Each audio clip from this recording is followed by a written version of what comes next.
I hope you have done one of the problems, but let me do an example where we will see a system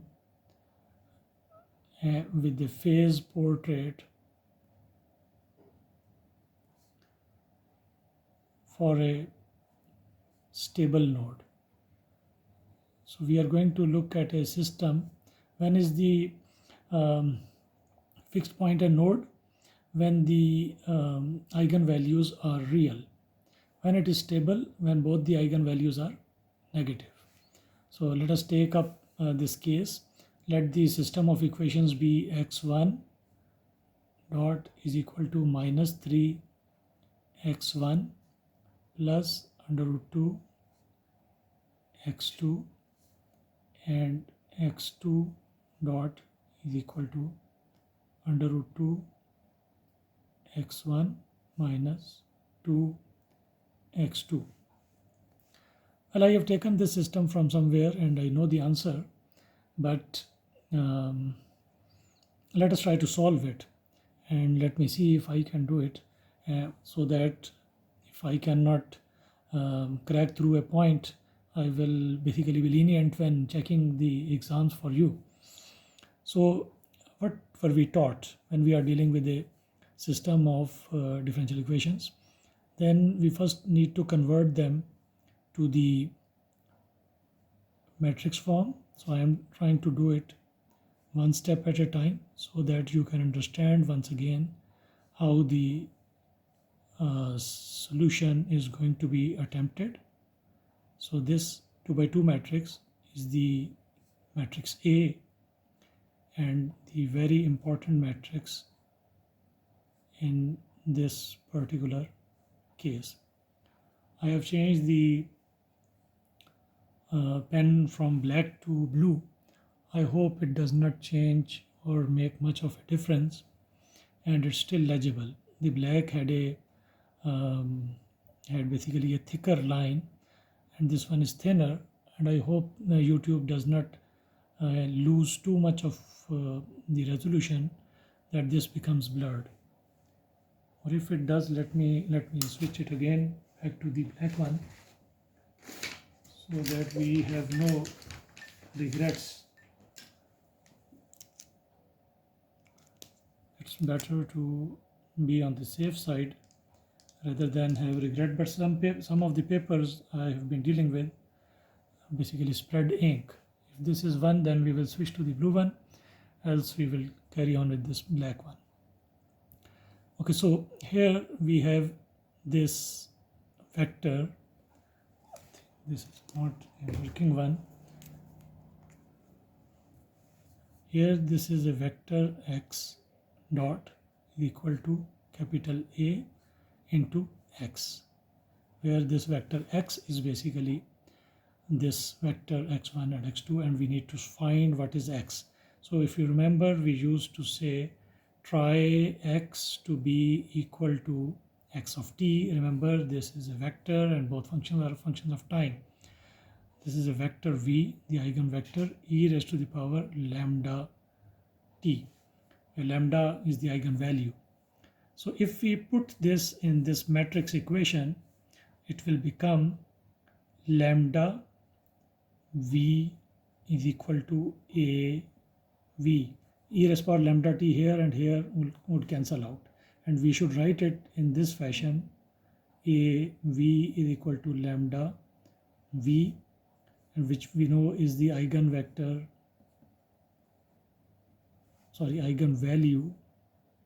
problem. So it is solved like this, where AV, this when taken from this side and we introduce this identity matrix in here, it does not change anything. This identity matrix when multiplied by V is going to give V. So it does not change anything, and we can write this as A minus lambda I into V equal to 0.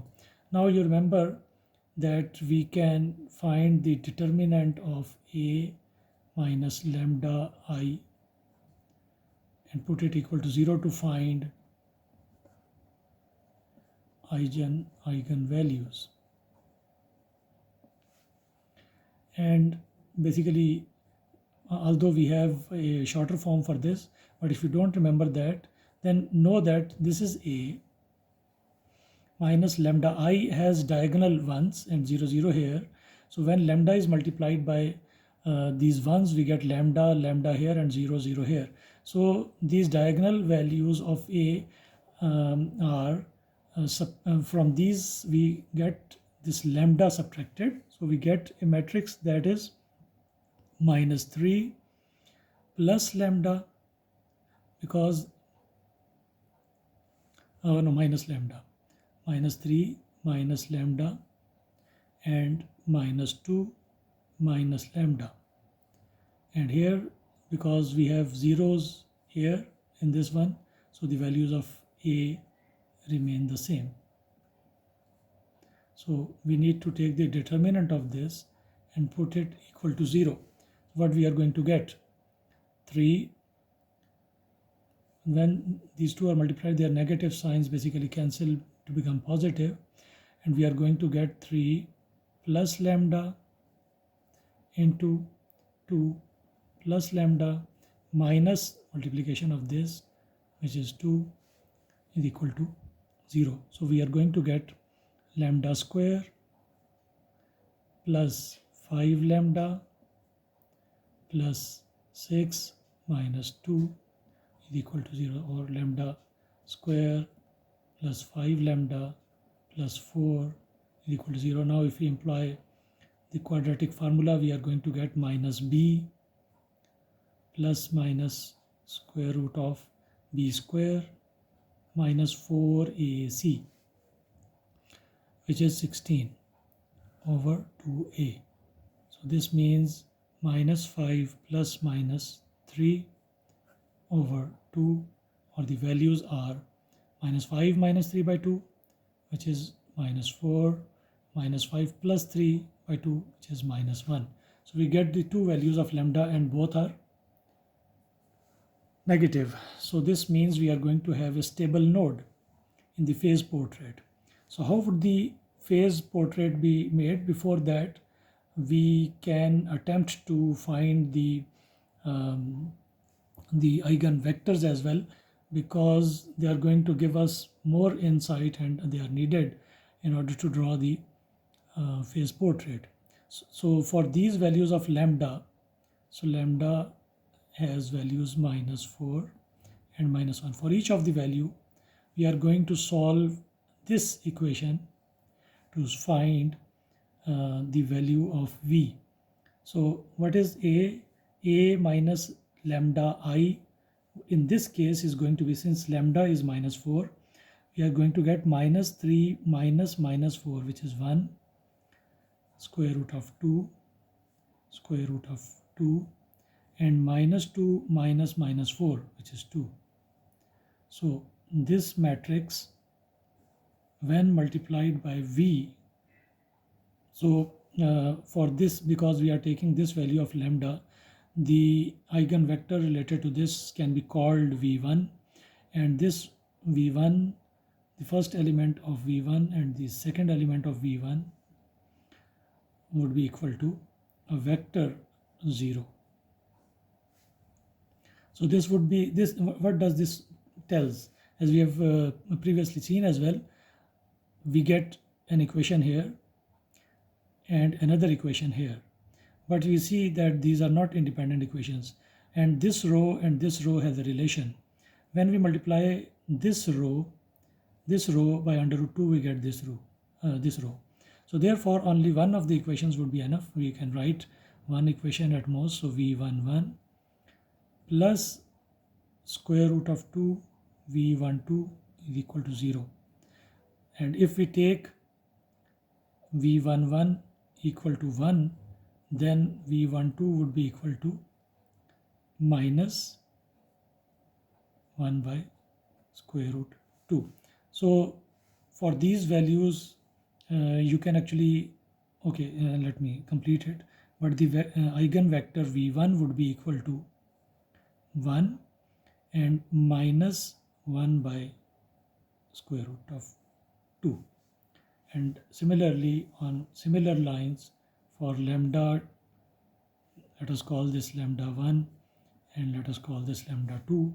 So for lambda equal to minus 1, we can again redo the whole thing to see that we are going to get minus 3 plus 1, which is minus 2, square root 2, square root 2, and minus 2 plus 1, which is minus 1.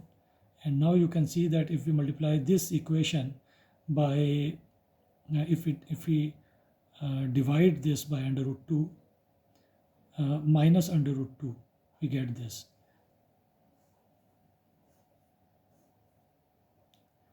Now we are finding the second eigenvector. So that here the equation that we are going to get is minus 2 v21 plus under root 2 v22 equal to 0. So if v21 is 1, then v22 would be, if this is 1, then we are going to get this thing, sorry, v22. If this is 1, we are going to this plus 2 on this side and this divided by 2. So we are going to get square root of 2. So therefore v2 is the vector 1 square root of 2.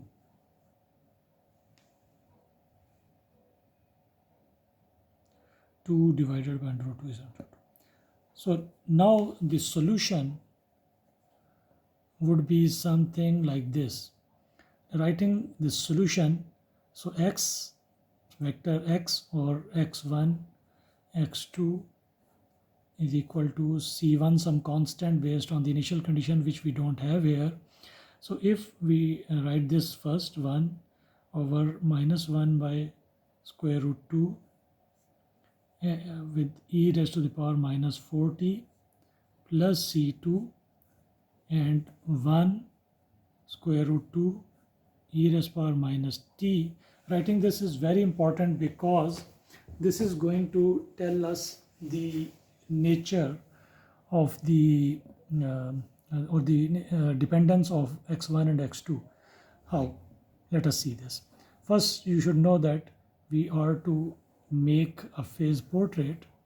So we have x1 here and x2 here, and this is a fixed point. We actually have to see that in the relationship between x2 and x1, how would the initial conditions end up with respect to the fixed point.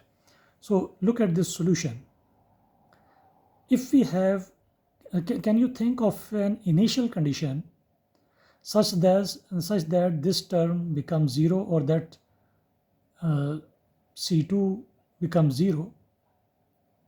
Can you think of an initial condition? Think of an initial condition such that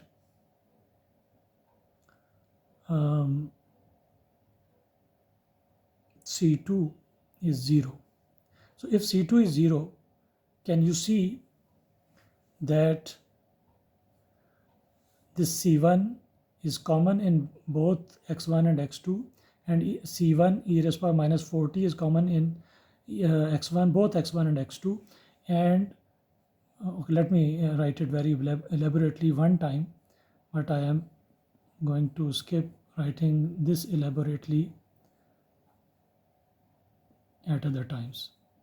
So can you see that if C2 is 0, there is such an initial condition that C2 is 0, then we are going to get the solution equal to this. That is, x1 would be equal to C1 e raised to the power minus 4t, and x2 would be equal to C1 e raised to the power minus 4t, and n2 minus 1 over under root 2. Or can you see that this would be equal to minus 1 over square root of 2 into x1. So this part is x1. So how, this is very important, knowing how x2 and x1 are related. So can you see this is the equation of a straight line. So what is the slope? What is the slope? Minus 1 by under root 2. Under root 2 is 1.414. 1 over 1.414 is 0.707. We can also say this x2 is equal to minus 0.707 x1. If the, because there is no constant, so it passes through the origin. And if the slope would have been 1, we would have gotten a line that exactly bisects each quadrant and like this with a negative slope. But this is not, and the line along the x-axis has a slope of 0. The line along this y-axis has a slope of infinity, and a line with this slope would be minus 1, and it moves towards plus infinity on this side, and it moves towards 0. It moves when it has a slope of minus 1, it would be here. When it has a larger slope, it would be like this. It would be a line with a slope lesser than minus 1, that is minus 0.707. So it would be a straight line, something like this, where the line with slope 1 would be something like this.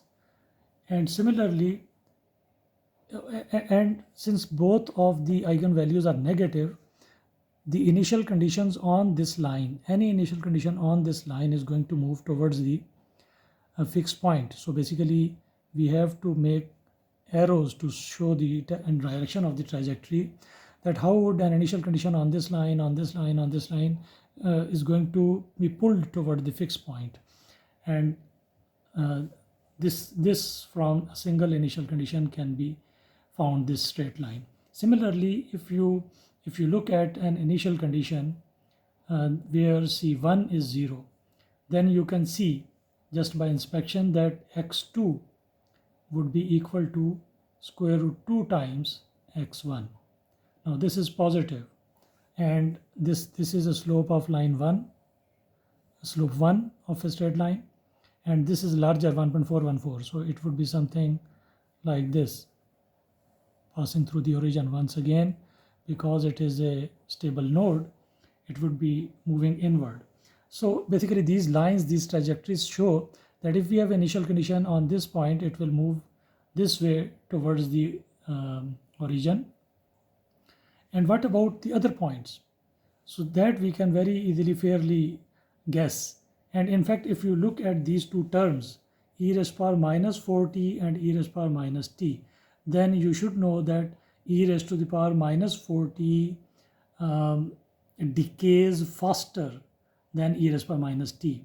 So which of these two trajectories corresponds to e raised power minus 4t? This one. So basically we will have faster move towards fixed point because of e raised power minus 4t, and slower because of e raised power minus t term. So how would the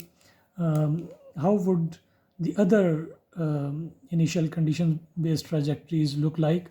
So basically, if you are somewhere here, we are going to end up, we will go faster towards the origin and then into the origin. So from all these points, we are going to get such a behavior. Obviously, this you have to just guess how would the trajectories look like. Although there are qualitative arguments that can prove that how we make this, but being able to make those few trajectories is very important. So every one of these has an arrow marked this way, so it is a stable node, and all initial conditions for such a system is ultimately going to settle at this point 0, 0, or that the functions x1 and x2 both are going to have ultimately the value of 0, become 0 with time. So this is a phase portrait. Computers and computer tools like MATLAB can be used to make these phase portraits in a much better way. But I think what I have tried to do is a fair justice to the concept. Okay, let me give you a question so that you can try on your own and see if you are really able to grasp the concept or not. So sketch the phase portrait for, here is a system of differential equations, and because I am giving the example below this topic, that is for a stable node, so you can expect that you are going to get a stable node for this question as well. Try doing it if you can. By understanding this lecture, if you are able to do this for this case and be confident about what you have done. So you see, initial condition is not matter. We don't resolve the values of C1 and C2, but we can fairly easily draw these two lines and see whether the arrows draw inward or not. And similarly, if we are going to have positive eigenvalues, we would still be able to draw these trajectories. However, the arrows would be put outwards for that case, and for that case we are going to get the outward trajectories. That's it. That would be quite similar to this case that we have studied. Now in the next video we are going to look at a phase portrait of a saddle point.